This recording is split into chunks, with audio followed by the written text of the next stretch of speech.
சின்ன படத்தை வெற்றி பெற வைத்தால் மட்டும்தான் சினிமா இண்டஸ்ட்ரியில் எல்லா கலைஞர்களும் புதிய கலைஞர்களும் வளர முடியும். அந்த கல்ச்சர் எல்லாம் இப்போ மாறிப்போச்சு. ரோட்டில் போனால் கிராஸ் பண்ணும்போது முதல்ல 100 வாங்கினா இப்போ 150 வாங்குறான். எதுக்குன்னா ரோடு போடுறதுக்கு. ரோடு அப்படியே தான் இருக்குது. தேட்டருக்கு வந்தாங்கன்னா அதுக்கு ஜிஎஸ்டி. புரியுதா உங்களுக்கு? அப்புறம் தேட்டரில் வந்து 200 கம்மியாக நம்ம ஒரு டிக்கெட் வாங்க முடியாது. தேவராஜின் ஆசைக்கிணங்க அன்புக்கிணங்க வெறும் 5 நிமிடங்களில் எனது பேருரையை சிற்றுரையை சிறப்புரையை முடிக்க. ஸோ ஃபஸ்ட்டு இந்த படத்தை வெற்றி படமாக்கிடுவேன்ற ஒரு முழு நம்பிக்கையோடு இந்த படத்தை வாங்கி திரையிடப் போகிற எனது அன்பு தம்பி உத்ரா எங்கே ஹரிஉத்ரா உங்களுக்கு தான் என்னுடைய முதல் வாழ்த்து. இவருக்கு ஒரு பெரிய கைத்தட்டு பண்ணுங்க. ஏன்னா நிறைய சின்ன படங்களை அவர் டிஸ்ட்ரிபியூட் பண்ணி மேக்சிமம் எல்லாருடைய நம்பிக்கையும் பெற்ற ஒரு டிஸ்ட்ரிபியூட்டராக வந்துட்டுருக்காரு. இந்த மாதிரி ஆளுக்கு தான் நமக்கு தேவை சின்ன படங்களுக்கு. ஆகவே நிச்சயமாக அவர் இந்த படத்தை ரிலீஸ் பண்ணுறாருன்னா இதில் ஏதோ மேட்டர் இருக்குது, அது பார்த்துட்டு தான் பண்ணுறாரு. அவருக்கு ஒரு கால்குலேஷன் இருக்குது. இந்த படம் ஓரளவுக்கு நமக்கு போட்ட காசு வந்துடும் அப்படின்ட்டு. அது தயாரிப்பாளர்களுக்கு ஒரு ப்ளஸ் பாயிண்ட்டாக இருக்கட்டும், டிஸ்ட்ரிபியூட் பண்ணுறவங்களுக்கும் ஒரு ஒரு ஒரு நம்ம ஒரு நல்ல படத்தை பண்ணோம் அப்படின்ற ஒரு உணர்வு இருக்கும். அதுக்காக இந்த படத்தை அவர் எடுத்து செய்கிறாரு. இந்த படம் அவருக்காக பெரிய வெற்றி படமாக வரணும்னு முதல்ல அவர் வாழ்த்துறேன். ரெண்டாவது, இயக்குனர் தம்பி ரொம்ப எமோஷ்னலாக பேசினார். உண்மைதான். நிறைய பேர் நம்ம குடும்பங்களில் தியாகம் பண்ணால் தான் நம்ம ஜெயிக்க முடியும், வேறு வழியே இல்லை. இது நமக்கு மட்டும் இல்லை, இவன் நிறைய நடிகர்கள் நடிகைகள் எல்லாருமே அவங்க வாழ்க்கையில் வரும்போது உடனே பெரிய நல்ல வாய்ப்பு வந்துடாது. யாரோ ஒருத்தர் 2 பேர்த்துக்கு அப்படி வரலாம். ஆனால் கஷ்டப்பட்டு ஜெயிக்கிறவனுக்கு எப்பவுமே கஷ்டங்கள் இனிமேல் கஷ்டங்களாக தெரியாது.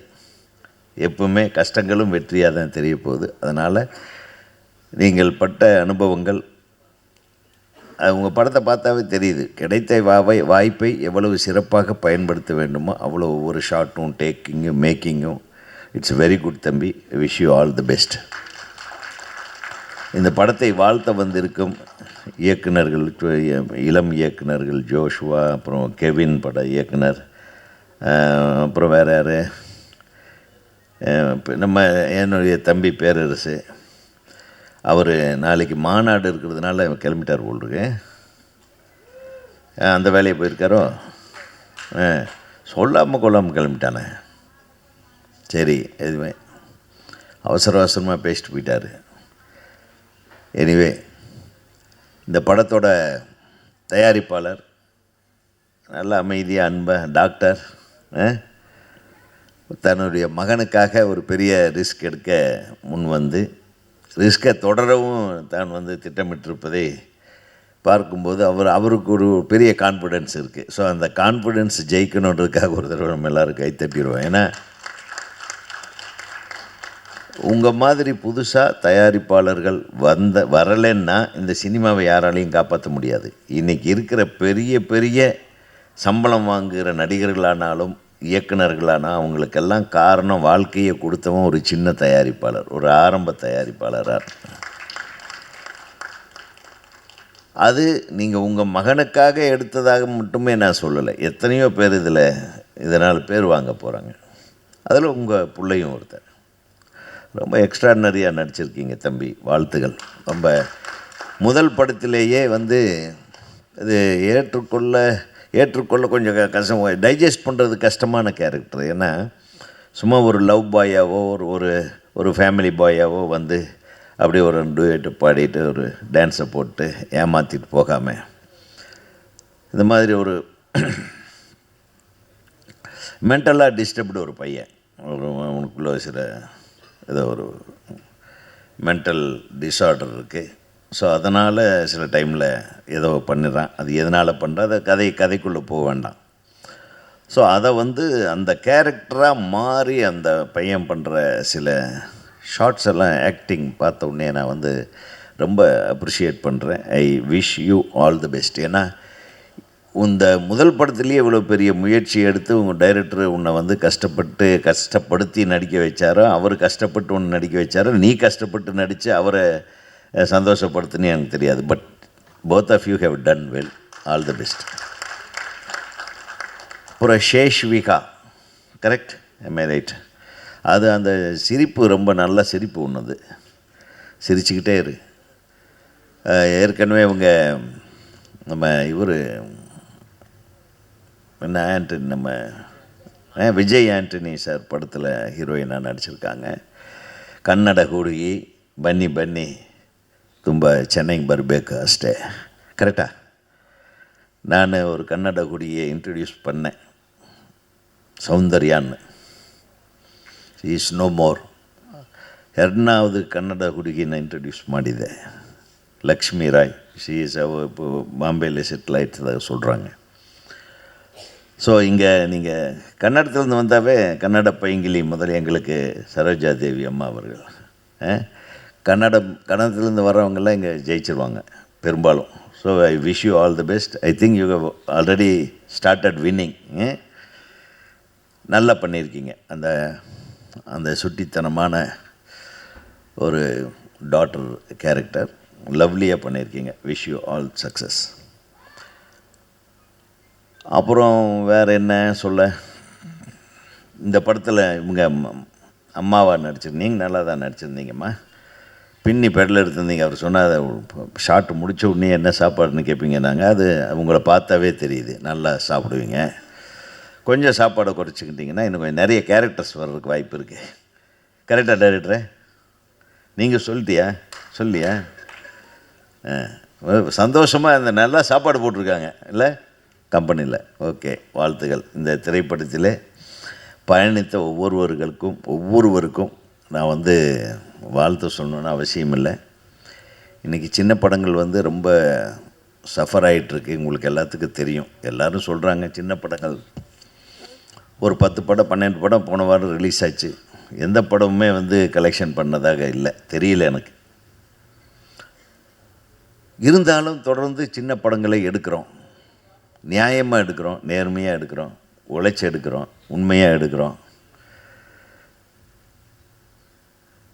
அதுக்கு வந்து தியேட்டரில் வந்து பார்க்க ஆடியன்ஸ் வர மாட்டேன்றாங்க.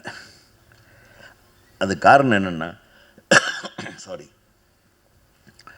நம்ம இந்த படம் பண்ணுறதுக்காக எடுத்துக்கிற நேரம், காலம், அந்த கான்சன்ட்ரேஷன், இது எல்லாத்தையும் விட அதிகம் கான்சன்ட்ரேஷன் எங்கே பண்ணணுன்னா, இந்த படம் ஒன்று வரப்போகுது, குற்றம் புதியது, இது ஜனங்க வந்து பார்க்கணும். இந்த கனெக்டிவிட்டியை நம்ம பண்ணுறதில் அதிக நேரம் செலவிடணும் அப்படின்னு தோணுது. ஏன்னா இந்த மாதிரி ஒரு படம் வருதுன்னு தெரியாது.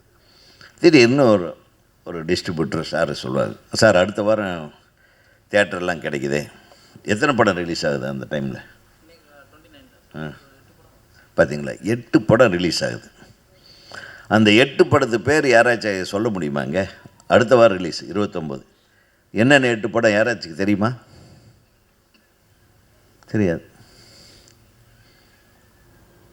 இந்த மேடையில் நம்மளுக்கெல்லாம் தெரிஞ்ச ஒரே படம் குற்றம் புதிது. இது போக 7 படம் ரிலீஸ் ஆகுது. அது எந்த படம்னு யாருக்குமே தெரியாது. இதுதான் சூழ்நிலை. கரெக்டாக? இப்போ நம்புறீங்களா? நம்ம எங்கே வேர் வி ஆர் லேக்கிங், நம்ம கம்யூனிகேஷனில் ரொம்ப மிஸ் பண்ணணும். அதாவது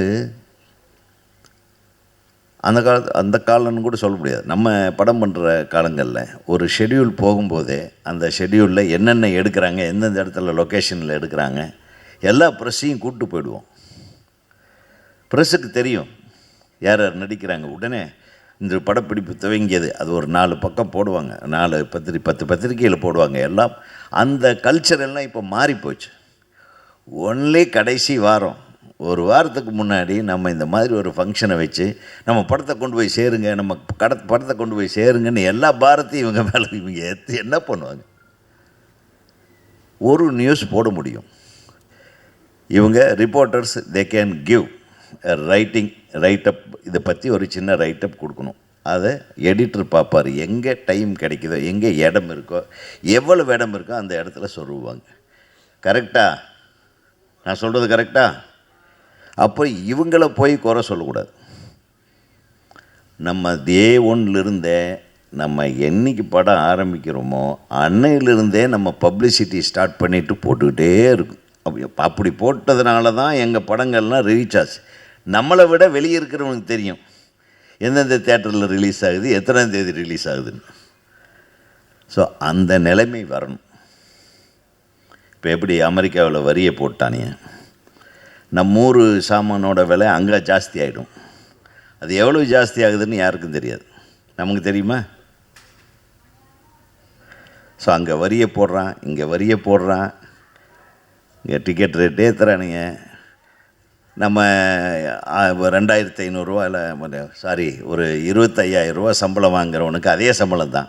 வரி போட்டதுனாலையோ கூட்டதுனாலையோ டேக்ஸு போட்டு இந்த ரோட்டில் போனால் கிராஸ் பண்ணும்போது முதல்ல 100 வாங்கினா இப்போ 150 வாங்குகிறான்.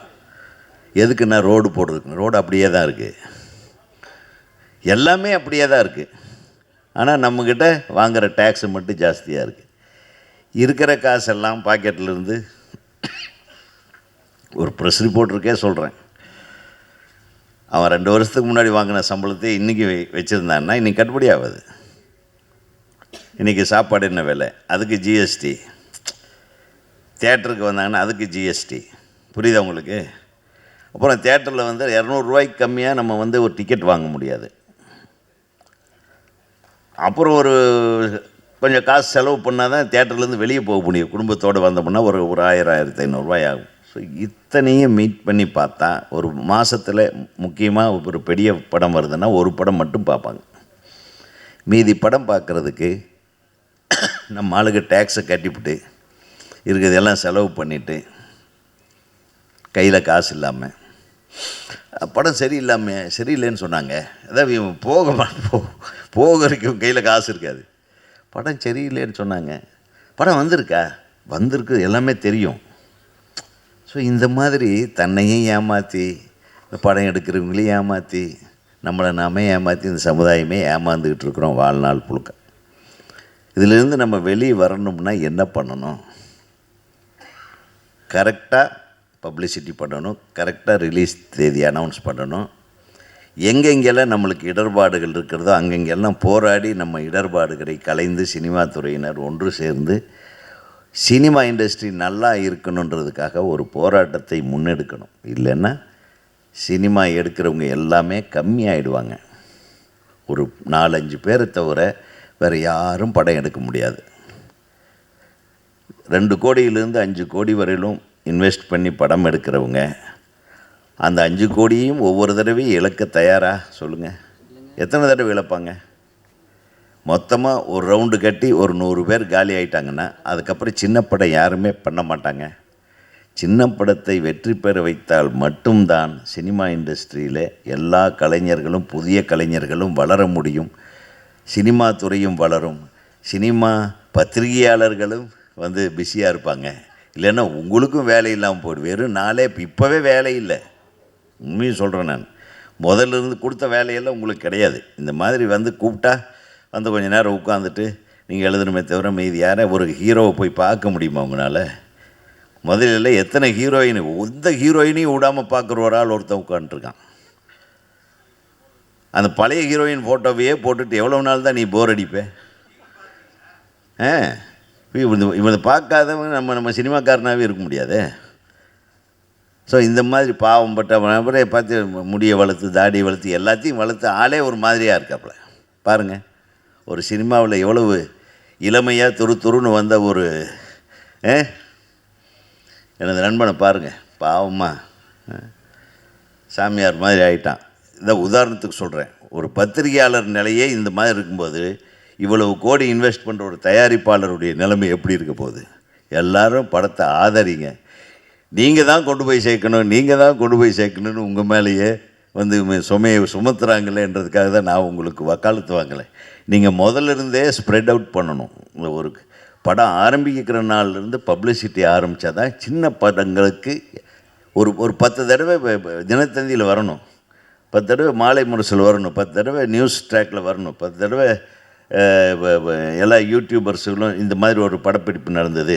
சும்மா ஒன்றும் இல்லை, இந்த ஹீரோ ஹீரோயின் ஒரு டைப்பாக ஒரு மாதிரியாக பார்த்துக்கிட்டாங்க, ஏதோ ஒன்று போட்டு அதெல்லாம் போட்டுருவாங்க. நம்ம அழகாக நடக்கிறத மட்டும் போட மாட்டாங்க, நடக்காதையெல்லாம் அழகாக கோத்து. நாங்கள் நம்மளுக்கு தான் அது பழக்கமாச்சே, கை வந்தால் கலையாச்சே.